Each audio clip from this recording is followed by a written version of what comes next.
Once upon a time, I was told I could be anything I wanted to be, but then I grew up and realized that wasn't so much the truth.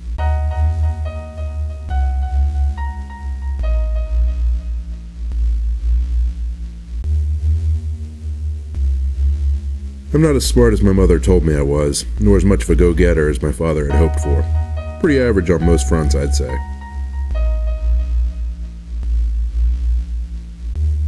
Now, while the 2010 vision of my youth faded with the years and my hairline made a prompt retreat, I did manage to hold on to a small creative streak that rendered me something of a writer of fiction.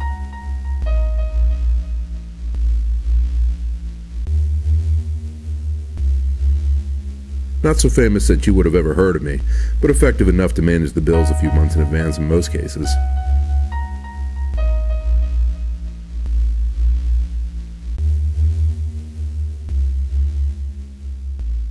But good tales are hard to come by.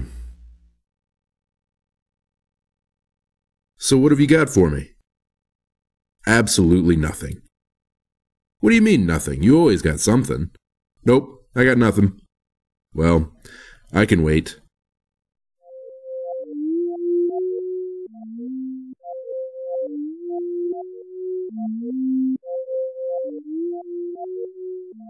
Okay, how about we play off the brain in a jar scenario? What is this, Philosophy 101 for dummies? Come on, work with me. It's all a collective dream. Look, perhaps you should try to avoid questions of existence and all those other cliched themes you might find on a Twilight Zone episode.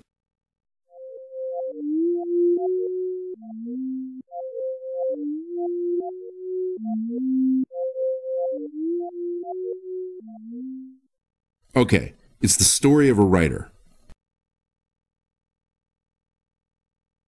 He's stuck in a tiny studio apartment, hoping to unlock some tiny mystery of life that could garner him some praise from a few critics who might call him clever.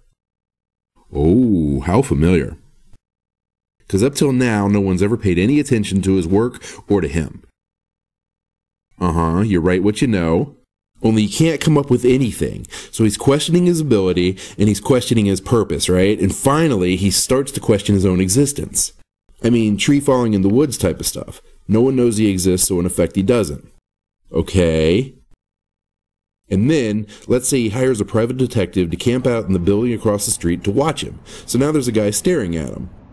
Therein proving his own existence. Exactly. So this works for a short while, right? But he has no way of knowing whether he simply dreamed up the existence of the detective himself. So he hires another detective to watch the first one. Beautiful.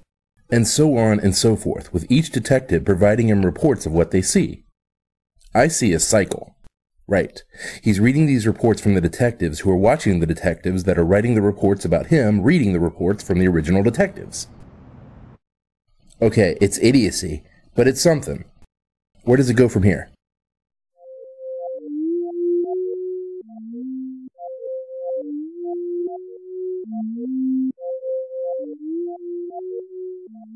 Well, obviously he's a little bit crazy. Obviously. So he figures this is no way to live, and he decides that he would rather have no existence than the one that he's concocted. So he starts at the end of the long line of detectives and starts killing them off, one by one, until they're all dead. And then he sits in his apartment, unwatched and not existing. The end. That's not much of an ending. Well, it's not much of a story, but it's all we got.